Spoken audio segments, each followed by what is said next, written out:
Assalamualaikum warahmatullahi wabarakatuh. Selamat pagi anak-anak. Apa kabarnya hari ini? Semoga pada pagi hari ini anak-anak dalam keadaan sehat, tetap ceria dan tetap semangat untuk belajar di rumah bersama ayah, bunda, dan sudah pasti ada bapak guru di sekolah mengawasi kalian. Pada hari ini bapak akan menyampaikan tentang tema 6, panas dan perpindahannya. Subtema yang pertama, suhu dan kalor di pembelajaran 5. Materi pembelajaran yang Bapak sampaikan yang pertama adalah perpindahan kalor dalam kehidupan sehari-hari. Yang kedua, teks penjelasan, eksplanasi dari media cetak dan elektronik. Lalu yang ketiga adalah tangga nada dan lagu daerah. Berikutnya, dari perpindahan panas atau kalor, panas dari api kompor berpindah ke panci, kemudian berpindah ke air. Nah, jadi intinya energi panas dapat berpindah pada gambar tersebut dari panci merambat ke air, menjadi suhunya menjadi tinggi. Berikutnya, kita amati gambar tersebut. Nah, pada gambar tersebut ada dua panci yang berbeda ya, panci A dan panci B. Bagaimana ukuran kedua panci tersebut? Nah, ukurannya berbeda ya, jelas berbeda. Dua, manakah panci yang berisi air lebih banyak, A atau B? Ya, panci yang A. Yang ketiga, jika kedua panci berisi air itu dididihkan, panci manakah yang akan memerlukan waktu lebih lama untuk mendidihkan air? Pasti yang volumenya yang tinggi. Yang mana? Panci yang A. Mengapa? Karena volumenya lebih tinggi daripada yang B. Nomor 5, bagaimana hubungan antara energi panas yang dihubungkan untuk mendidihkan air di dalam panci dengan suhu di dalamnya?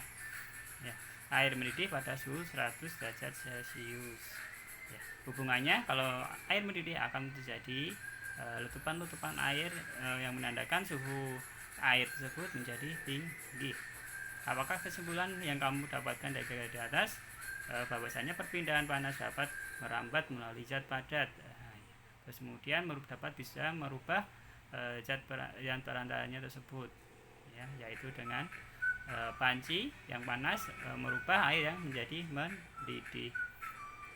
Berikutnya, dari perpindahan panas atau kalor itu ada 3. Yang pertama adalah konduksi, perpindahan panas tanpa disertai zat perantara. Jadi hanya panas yang berpindah dan terjadi pada zat padat. Kemudian di konveksi, perpindahan panas disertai perpindahan zat perantara. Zat perantara ikut berpindah dan terjadi pada zat cair dan gas. Yang ketiga adalah radiasi, perpindahan panas tanpa memerlukan zat perantara. Ayo kita membandingkan peristiwa perpindahan panas di bawah ini. Yang gambar pertama itu adalah perpindahan panas secara konduksi karena melalui zat perantara, zat padat ya. Kemudian yang kedua, gambar kedua, nah itu ada panci yang mendidih, itu disebabkan karena kompor ya, kompor yang api yang menyala itu merubah panci kaca itu merambat ke air menjadi mendidih, termasuk perpindahan konveksi karena merubah zat perantaranya tersebut. Kemudian yang gambar ketiga adalah perpindahan panas secara radiasi karena perpindahan panas tanpa melalui zat perantara. Yang keempat, sendok dipanaskan, itu termasuk perpindahan panas konduksi. Gambar kelima, angin darat dan angin laut. Angin darat itu dari darat ke laut, kalau angin laut itu dari laut ke darat. Angin darat itu bisa digunakan untuk nelayan untuk mencari ikan. Angin laut itu dari laut ke darat, itu biasa terjadi waktu siang hari karena perpindahan panas atau gas yang berubahnya. Itu adalah konveksi. Gambar ke-6 itu adalah perpindahan panas secara radiasi karena tanpa melalui zat perantara baju yang basah menjadi kering. Nah, dari peristiwa tersebut Dayu berkata, pada peristiwa mendidihnya air juga menunjukkan peningkatan suhu pada air sampai mencapai 100 derajat Celcius. Nah, Untuk Siti, aku baru menyadari bahwa kegiatan yang berbeda memerlukan energi panas yang berbeda juga. Nah, kita lanjut berikutnya. Nah, pengertian dari teks eksplanasi, dari teks yang berisi penjelasan tentang suatu hal ya. Ciri-cirinya itu ada teks berdasarkan fakta atau kenyataan. Yang kedua, membahas kejadian yang sifatnya keilmuan atau ilmu pengetahuan ya. Berikutnya ada langkah-langkah meringkas teks eksplanasi, yaitu yang membaca keseluruhan teks, kemudian mencari gagasan utama, kemudian membuat kerangka teks, terus yang terakhir merevisi sesuai kaidah PUBI atau Pedoman Umum Ejaan Bahasa Indonesia. Teks eksplanasi itu contohnya ya, perubahan akibat perubahan suhu. Nah, di situ ada paragraf yang pertama saya Pak Guru singkat. Yang kalimat yang penting adalah pemuaian panas, perubahan suatu benda yang dapat menjadikan tambahnya panjang, lebih luas, atau berubah volumenya. Terus yang kata penting yang kedua ada penyusutan, adalah perubahan suatu benda yang menjadi berkurangnya panjang, lebar, atau luas karena terkena suhu dingin. Nah, apakah yang kamu ketahui tentang paragraf pertama pada bacaan? Benda akan memuai jika dipanaskan dan menyusut jika didinginkan. Contoh pemuaian akibat perubahan suhu ya.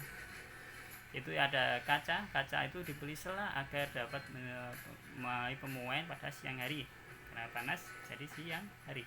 Kemudian ada ban motor itu ya, kalau diisi angin yang banyak atau yang penuh akan terjadi tidak enak rasanya kalau dipakai. Jadi masih harus diberi sela, jadi tidak penuh sekali. Kemudian gambar berikutnya ada kabel listrik ya. Kabel listrik itu dipasang dengan longgar ya, tidak kuat agar bisa mengalami pemuaian pada siang hari, dan kalau malam hari penyusutan bisa terjadi. Kemudian di termos ya, peristiwa itu ya, termos kemudian dituangkan di gelas, mengakibatkan gelas tersebut menjadi pemuaian. Nah, terus berikutnya ada rel kereta api. Nah, rel kereta api itu diberi sela-sela relnya kalau siang hari biar bisa menjadi pemuaian. Kemudian ada termometer. Nah, itu suhu ya, pengukur suhu. Itu juga bisa mengalami perubahan suhu jika kita taruh di ketiak kita atau dikempitkan ketiak. Itu akan sebagai tanda pengukur tubuh ya. Berikutnya, nah, dari perubahan suhu pada beberapa jenis logam ternyata dapat mengakibatkan logam itu memuai dan menyusut. Nah, manusia sejak dulu mengajari pesawat tersebut dapat melakukan tindakan seperti pemasangan rel kereta api dan untuk Siti berkata, betul Dayu, hal yang lebih menarik nenek moyang kita dahulu bahwa logam itu tidak hanya memuai tetapi bisa juga melebur. Nah, itu contohnya membuat gamelan ya. Nah, dari membuat gamelan itu menjadi sebuah tangga nada. Nah, tangga nada yang dipakai kalau gamelan itu tangga nada pentatonis. Tangga nada itu sendiri bisa dibedakan menjadi dua, tangga nada diatonis dan tangga nada pentatonis. Tangga nada diatonis itu ada 7 tangga nada dan dibedakan menjadi dua, yaitu mayor dan minor. Mayor itu biasanya diawali dan diakhiri nada do atau sol. Kalau minor biasanya diawali dan diakhiri nada mi atau la. Tangga nada pentatonis itu ada 5 tangga nada. Yang utama ada pelok, itu contohnya do mi fa sol si. Untuk selendro ada do re mi sol la. Ya, dari contoh lagu diatonis itu ada yang pertama adalah mayor ya.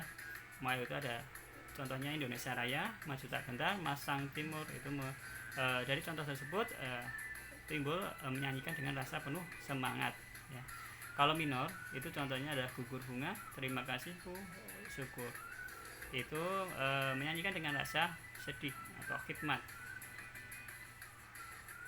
ya. Contoh lagu pentatonis itu ada pelok ya. Pelok itu contohnya itu suwe ora jamu, jaranan manuk dadari, itu pakai pelok ya.